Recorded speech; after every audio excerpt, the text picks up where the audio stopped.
June looked out of the spaceship window as they landed on planet Astra. This was his first time leaving Earth. The blue and green world below looked a lot like home, but with two small moons hanging in the sky. "All research team members, please prepare for landing," said Captain Kim over the speakers. June checked his equipment one more time. As a language researcher, he was sent to study how the Astrans spoke. The aliens had found Earth 6 months ago. They were surprised humans had managed space travel with such basic ships. The landing was smooth. June and 19 other humans walked down the ramp into the bright daylight of Astra. A group of tall, blue-skinned aliens waited for them. The Astrans had 4 arms and large, dark eyes that blinked sideways. "Welcome to Astra, humans of Earth," said the tallest Astran. His words came through the translator device on June's wrist. "I am Tal, Chief of Science. We are honored to host the newest members of the Galactic Council." Captain Kim stepped forward. "Thank you for your welcome. We are excited to learn from you."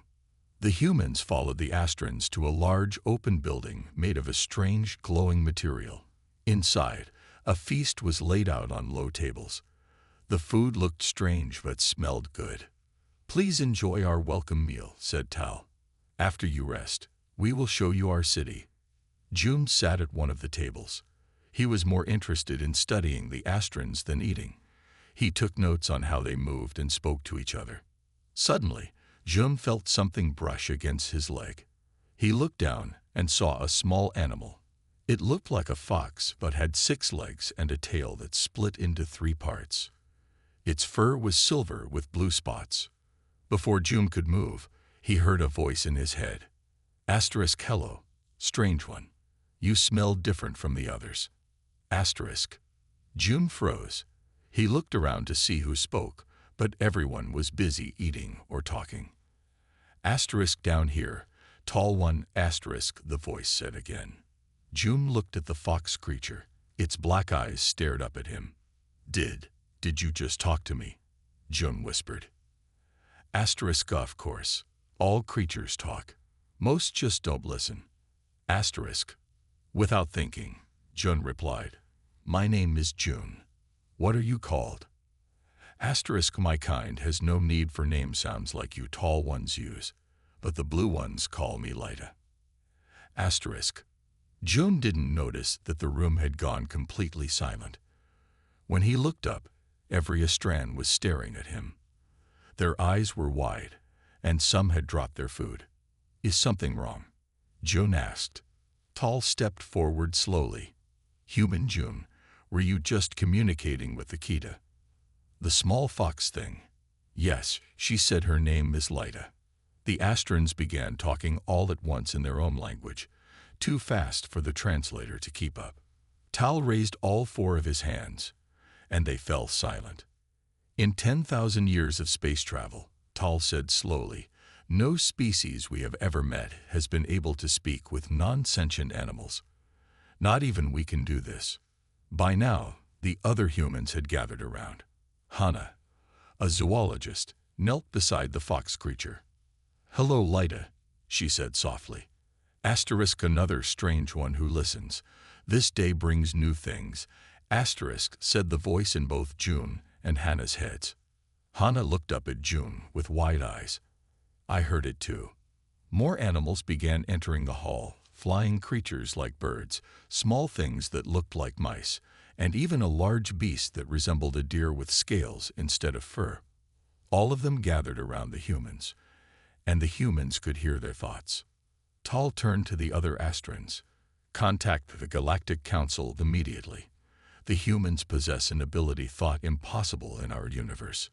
June looked at the small fox creature, who was now sitting in Hannah's lap. "What just happened?" Asterisk, "You strange ones are special," asterisk, said Lyta. Asterisk. "The tall blue ones have forgotten how to hear us. They lost the old magic long ago." Asterisk. That day, everything changed for humans in the galaxy. They were no longer seen as primitives with simple technology.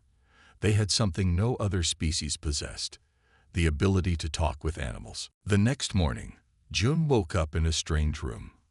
For a moment, he forgot where he was.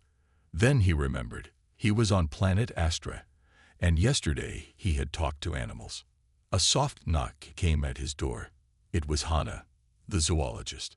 "June, they want us in the main hall right away," she said. Her eyes were bright with excitement. "The Astran scientists have been up all night talking about what happened." When they reached the hall, all the other humans were already there. Captain Kim stood with Tal and 5 other Astrans in white coats. "Good, you are here," said Tal. "We need to understand this human ability. It changes everything we know about brain science." One of the Astran scientists stepped forward. "I am Ren, chief xenobiologist of Astra. For 50 years, I have studied alien minds, but never have I seen anything like this." Ren pointed to a large screen on the wall. It showed pictures of different brains, Astran, human, and other aliens.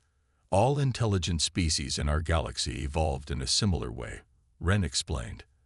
As we became smarter and made tools and technology, we lost our connection to simpler life forms. It is the price of progress. "But humans kept this connection," said Hannah. "Why?" "That is what we must discover," said Ren. Just then, the silver fox creature from yesterday ran into the hall and straight to June. Asterisk, "The Skywater is coming," asterisk, said Lyta in June's mind. Asterisk, "The small flying ones told me you should not go outside soon." Asterisk, "It's going to rain," June told the others. Lita says the birds told her. The Astrans looked at each other in surprise. "It was not in our weather forecast," said Tal. "But let us check." An Astran ran to a control panel on the wall. After pressing some buttons, he turned back with a shocked face.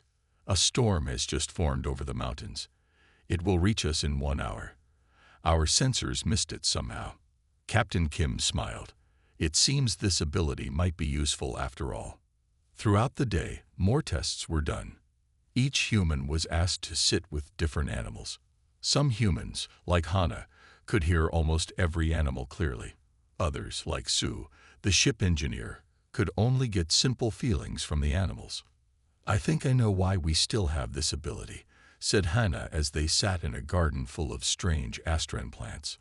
"On Earth, humans have always lived closely with animals. We kept pets, raised farm animals, and watched wildlife. We never fully separated ourselves from nature." June nodded.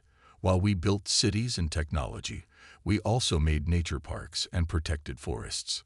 Maybe that helped us keep the connection." That evening, news came from the Galactic Council. Many alien species wanted to meet these humans who could talk to animals.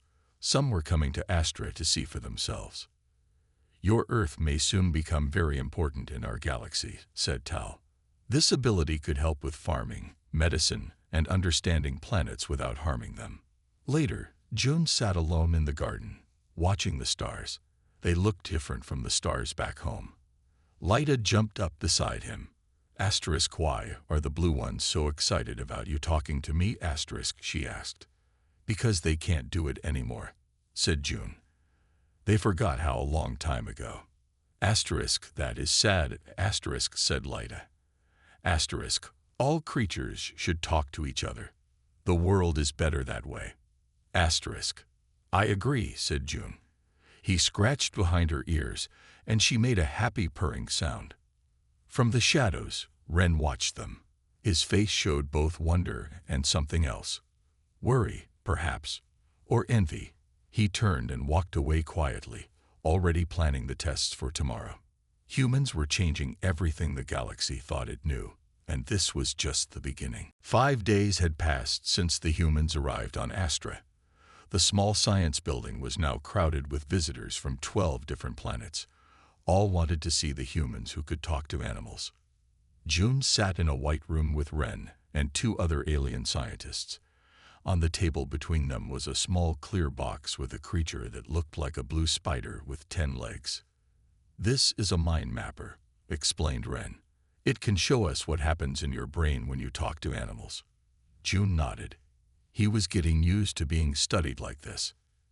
"Now please try to speak with the test subject," said one of the other scientists. She was from a planet called Vex, and had skin that changed colors as she talked. June looked at the spider creature. Asterisk hello, little one, asterisk he thought.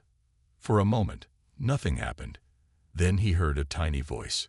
Asterisk bright light hurts. Want dark place. Want home. Asterisk. It's scared, Joan told the scientists. The lights are too bright, and it wants to go home. The vexed scientist's skin turned bright yellow with excitement. Amazing. The brain scan shows special patterns we've never seen before. Look at section K7. All the scientists stared at a screen showing June's brain. Certain parts were glowing bright green. This pattern looks like quantum entanglement, said Ren slowly. But that's impossible in living brains. Meanwhile, in another room, Hannah was working with animals from Astra's forests. She had made friends with 20 different species and was learning about the planet from them. Asterisk danger in North Mountains, asterisk a bird-like creature told her. Asterisk strange machines digging deep, hurting the earth. Asterisk. Hannah wrote this down. What kind of machines? Who put them there? Asterisk metal things with lights. Small blue ones control them. They take shiny rocks from ground. Asterisk. Hannah frowned. The Astrans hadn't mentioned any mining in the North Mountains. In the main hall, Captain Kim met with leaders from the Galactic Council. They sat at a round table, discussing the humans' ability. We offer Earth 50 new ship engines and healing technology in exchange for studying 100 more humans, said a tall, thin alien with 4 eyes. The Zelvan Empire offers twice that, said another alien who looked like a walking tree. Captain Kim shook her head. We are not here to trade our people for technology. We want to learn and share knowledge as equals. Back in the science room, Jun was tired after hours of tests. As he walked to his room, Leda found him in the hallway. Asterisk come quick. Asterisk, she said. Asterisk. The big animals outside want to meet you. Asterisk. June followed Leda to a field behind the science building. There, waiting in the tall grass, were 30 large animals. Some looked like horses with scales. Others were like elephants but with 6 legs. And some looked like nothing June had ever seen. Asterisk. The human who hears asterisk came a deep voice from the largest animal. It looked like a bear with horns. Asterisk. We have traveled far to find you. Asterisk. Why? Asked June, amazed at the gathering. Asterisk. To warn you. Not all blue ones happy you are here. Some fear what you can do. Some want to take your power for themselves. Asterisk. June felt cold. Who? Which Astrans? Asterisk. The night workers. They speak when others sleep. They plan to take humans to secret place. Asterisk. Just then, Dai, the human security officer, came running across the field. June. Captain Kim needs everyone back at the building now. 3 alien ships just landed without permission, and Hannah discovered something strange happening in the North Mountains. June looked at the animal gathering. Thank you for the warning. I'll be careful. As June and Dai hurried back, Ren watched them from a window. He turned to someone standing in the shadows of his lab. You see, the animals trust them completely. This changes everything we thought we knew about consciousness. We must learn their secret, no matter what it takes. The main hall was filled with tension. Captain Kim stood at the front with Da beside her. All 20 humans gathered around them. We have a problem, said Captain Kim. 3 ships from the planet Krell have landed without permission. They demand to meet humans who can talk to animals. That's not all, said Da. His face was serious. I found hidden cameras in 5 of our rooms. Someone is watching us closely. Hannah stepped forward. The animals told me about strange machines in the North Mountains. I checked the maps. There's no official mining there. Tal entered the room with 4 Astran guards. I must apologize for these troubles. The Krells are known for taking what they want. As for the cameras, I had no knowledge of them. June wasn't sure if he believed Tal. The warning from the animals made him cautious. What about the mining? Asked Hannah. Tal looked uncomfortable. That is, a private research project. Nothing to concern yourselves with. After the meeting, June walked in the garden with Lyda. The sky was turning orange as Astra's sun set. Asterisk. Be careful of the quiet blue one who watches from far away, asterisk, said Lyda. Which one? Asked June. Asterisk. The one with the mark on his face. He follows you when you don't see. Asterisk. June thought for a moment. One of Ren's assistants had a star-shaped mark on his cheek. June had noticed him nearby several times. Later that night, June couldn't sleep. He decided to check on the lab where they had been testing him. As he approached, he heard voices inside. The humans must never leave Astra, said a voice that sounded like Ren. Their ability is too valuable. Think what we could do if we controlled it. The Galactic Council would never allow us to keep them here, said another voice. They will if the humans choose to stay, or if they can't leave. June backed away quietly. He needed to warn the others. As he turned, he bumped into someone, the assistant with the star mark. You should be sleeping, human, said the assistant, grabbing June's arm. It's not safe to wander at night. Suddenly, a large shape flew down from the roof. It was one of the bird creatures Hannah had befriended. It screeched and flew at the assistant's face, making him let go of June. June ran. All around the building, animals appeared, small ones and large ones. They formed a path for him, blocking anyone who might follow. Asterisk. This way, asterisk, said a voice. A deer-like animal with 6 legs stood nearby. Asterisk, climb on my back. Asterisk. June jumped on, and the animal ran fast through the dark garden, past the science building, to a small house near the edge of the city. Dai was standing outside. June, what happened? Dai asked, helping him down. Some of the Astrans don't want us to leave, June explained quickly. I heard Ren talking about keeping us here. Inside the house, Captain Kim and several other humans were waiting. They had moved here secretly after finding the hidden cameras. We suspected something like this, said Captain Kim. Dad found messages on the Astran computer system. Someone called. The Circle wants to study humans more deeply. Not all Astrans are part of this, said a new voice. An Astran entered the room. He was younger than Tal, with kind eyes. This is Nal, said Da. He's been helping us. He doesn't agree with what's happening. The Circle is a group of scientists who believe the end justifies the means, explained Nal. They want your ability for themselves, even if it means hurting you. We need to contact Earth, said Captain Kim, but they're blocking our signals. I can help, said Nal. But first, we must get to the old communication tower on the East Hill. June looked out the window. Hundreds of animals had gathered around the house like guards. I think we'll have some help, he said. Dawn broke over the hills of Astra. June, Hannah, Da, and Nal rode on the backs of the large 6-legged deer creatures. Small flying animals scouted ahead to make sure the path was clear. The communication tower is just beyond those trees, said Nal, pointing to a forest of tall purple plants. As they rode, Lyda ran alongside June's mount. Asterisk. There is another place you should see first, asterisk, she said. Asterisk, a place the blue ones don't visit anymore. It has old pictures on walls. Asterisk. Pictures, asked June. What kind of pictures? Asterisk, blue ones talking to animals. From long ago.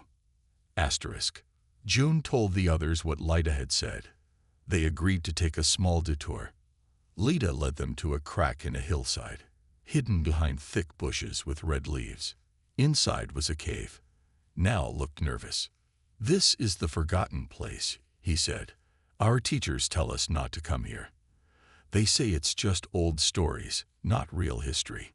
The group walked deeper into the cave. Day turned on a light, and they all gasped. The walls were covered in paintings. They showed Astrans, blue figures with 4 arms surrounded by animals. Lines connected their heads to the animals' heads, just like how humans describe their communication with animals. They could do it too, whispered Hannah. The ancient Astrans could talk to animals. Nell touched the paintings with shaking hands. Our oldest stories mention a time when all living things spoke the same language, but our scientists say that's just a children's tale. Deeper in the cave, they found more paintings. These showed Astrans building machines, cities, and ships. With each new painting, the animals appeared farther away from the Astrans. "Look at this one," said Dai, pointing to a painting near the end. It showed Astrans with something on their heads like helmets. They stood apart from the animals, who were small in the corner of the picture. "Brain enhancers," said Nell. "Our earliest technology. They helped us think faster, solve problems better. We still use advanced versions today." "What if that's what changed you?" asked Hannah. "What if your technology did something to your brains that cut off the animal connection?" Nell looked shocked. "That would mean we did this to ourselves." June found one last painting, half hidden behind a fallen rock. It showed Astrans looking sad, reaching out to animals who were turning away. In the sky above was a small blue planet. "That looks like Earth," said June. Asterisk, "The old ones knew about your world," asterisk, said a deep voice. An old animal that looked like a turtle with fur had entered the cave. Asterisk, "They saw that one day, ones like you would come. Ones who still heard the voices of all living things." Asterisk, "This changes everything," said Hannah. "Now, your people didn't always lack this ability. You lost it. That's why the Circle is so desperate to study you," said Nell. Deep down, they must know what was lost. As they prepared to leave the cave, they heard a noise outside. Dai peeked out and quickly pulled back. "Circle members," he whispered. "At least 10 of them, with Ren leading them. Asterisk, we will distract them." Asterisk, said Lyda. Asterisk, "All the forest animals will help. Go out the back way." Asterisk. Suddenly, hundreds of small animals burst from the bushes and trees, running around the Circle members' feet. Birds swooped down from above. In the confusion, June and the others slipped out through another crack in the hillside. "We need to get to that tower now," said Dai, "and tell everyone what we found." June looked back at the cave one last time. "We're not just discovering something new," he said. "We're helping them remember something very old." June, Hannah, Dai, and Nell finally reached the old communication tower. It stood tall on the hill, its metal surface shining in the sun. "This hasn't been used in years," said Nell as they entered, "but it should still work." Dai went to the control panel and started pressing buttons. "The new towers are blocked, but this old one might still reach Earth." After several minutes, a screen lit up.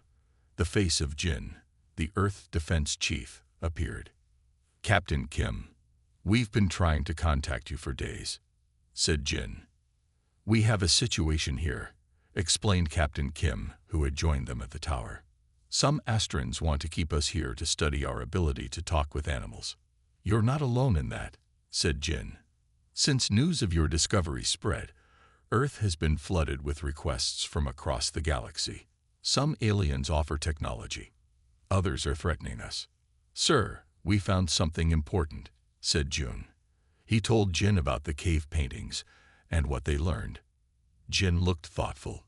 "So this ability was once common, but was lost as species advanced with technology." "Yes," said Hannah. "And I have a theory. What if our brains naturally connect to all living things through quantum links? When species like the Astrans made brain-enhancing technology, maybe it blocked these natural connections. That would explain why humans still have this ability," said Jin. "We never modify our brains with technology." Just then, the door to the tower opened. Tal walked in with 10 Astran guards. "I'm sorry it has come to this," said Tal, "but you have discovered something too important to leave Astra." Day moved in front of the others, ready to fight, but Captain Kim raised her hand to stop him. "Tal, you're making a mistake," she said. "This isn't something you can take from us by force." The Galactic Council is meeting right now to discuss the humans, said Jin from the screen. Representatives from 50 worlds are debating what this means for all species. Tal hesitated. What are they saying? Some see humans as primitive for not enhancing our brains, said Jin. Others see us as holding the key to reconnecting with the natural world. The ancient connections were not lost by accident, said a new voice. An old Estran with white markings on his blue skin entered the room. I am Vor, keeper of the old knowledge. Everyone, including Tal, bowed to the elder. Our ancestors chose to block the animal voices, continued Vor. They believed technology was the only path forward. They saw nature as something to use, not something to learn from. But that was a mistake, asked Jun. A choice that had costs, said Vor. We gained great technology, but lost our connection to the living world around us. Many have forgotten there was ever a choice at all. Tal looked troubled. The Circle believes they can take this ability from humans, study it, and control it. They cannot, said Vor firmly. It is not a thing to possess, but a way of being. The humans have something precious that we forgot. Suddenly, Ren burst into the room with 20 Circle members behind him. Enough talking, he shouted. The humans are coming with us now. But as they moved forward, the ground shook. Outside, thousands of animals had surrounded the tower, from tiny insects to massive beasts. Birds darkened the sky above, all responding to a call that only the humans could hear and send. Asterisk, we stand with the listeners. Asterisk came their collective voice in the humans' minds. Vor looked at the scene with tears in his eyes.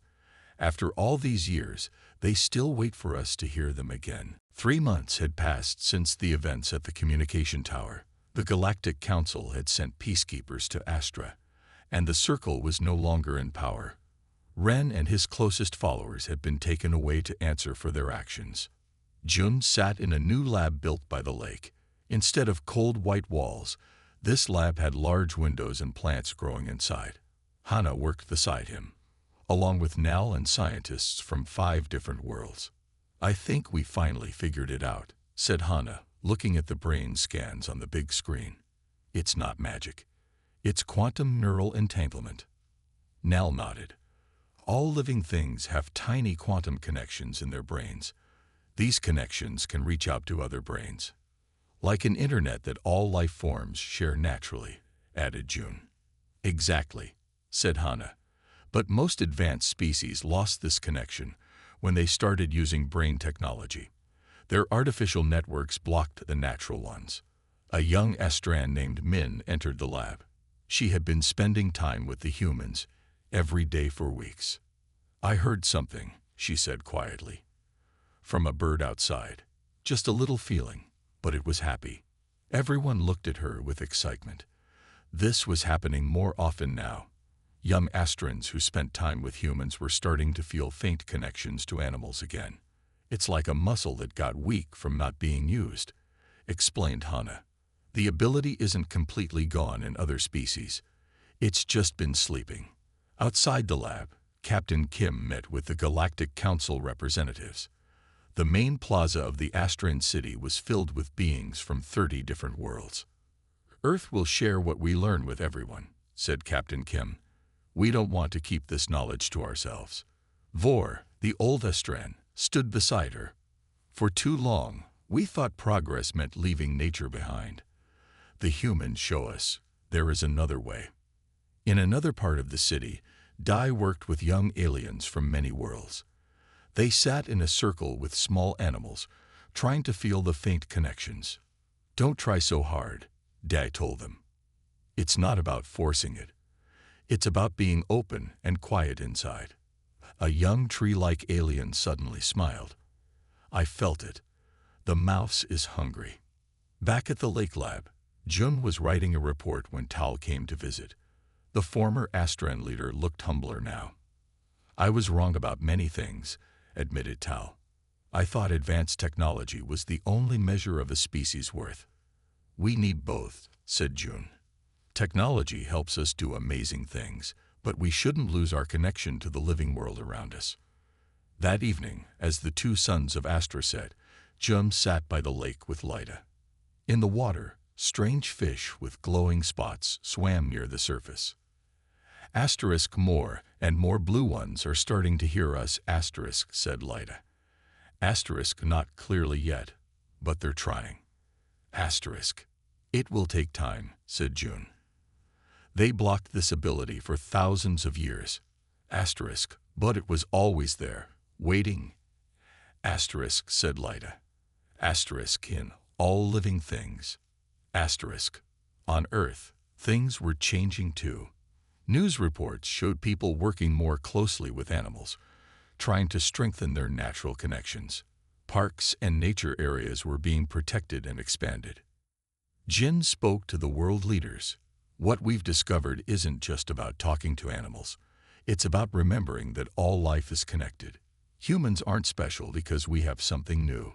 We're special because we didn't lose something ancient and precious. As night fell on Astra, June looked up at the stars. Somewhere out there was Earth, and all across the galaxy, beings were learning to listen again to the voices they had forgotten long ago. 1 year had passed since humans first arrived on Astra. Earth had changed in ways no one expected. Ships from 50 different worlds visited regularly. The small blue and green planet, once thought to be home to a primitive species, was now the center of a new field of study. June walked through the new school built on the outskirts of Seoul. It had taken months to build, with help from alien architects. The building blended perfectly with the forest around it. Large windows let in natural light, and plants grew both inside and outside. Welcome to the first Interspecies Communication Academy, Jun said to the visitors following him. 20 beings from different worlds looked around with wonder. Some had scales, others had fur, and a few looked almost like walking plants. Here, we don't just teach how to talk to animals, explained June. We teach how to listen to all living things. In one classroom, Hannah sat with young students. Children from Earth sat next to young aliens. A group of small animals, dogs, cats, birds, and some alien creatures, moved freely among them. Don't try to hear words, Hannah told them. First, just feel what they feel. Are they happy? Scared? Hungry? Start there. A young Astran girl closed her eyes. A small bird landed on her hand. Slowly, the girl smiled. It likes the sun on its wings, she said softly. It feels free. In another part of the world, Dad led a team that worked with farmers. They were learning to communicate with farm animals, making both the animals and the farms healthier. When we understand what animals need, Dad told them, we all benefit. On Astra, things had changed too. Nal had become a leader of the new government. The old towers with their brain-enhancing technology were being redesigned. The new designs still helped with thinking and learning, but didn't block the natural connections to other living things. Tal, the former leader, now worked as a teacher, helping older Astrans try to reconnect with the natural world. It was harder for them than for the young ones, but some were making progress. Back on Earth, Jin met with the Galactic Council in a great hall built specially for the meeting. Representatives from 100 worlds filled the room. For too long, we thought advancement meant leaving nature behind, said Jin. Humans never made that choice. We kept our technology simple enough that it didn't block our natural abilities. What looked like our weakness turned out to be our strength. An alien that looked like a tall, thin insect stood up. The Zeth Empire has begun removing the neural blockers from our communication devices.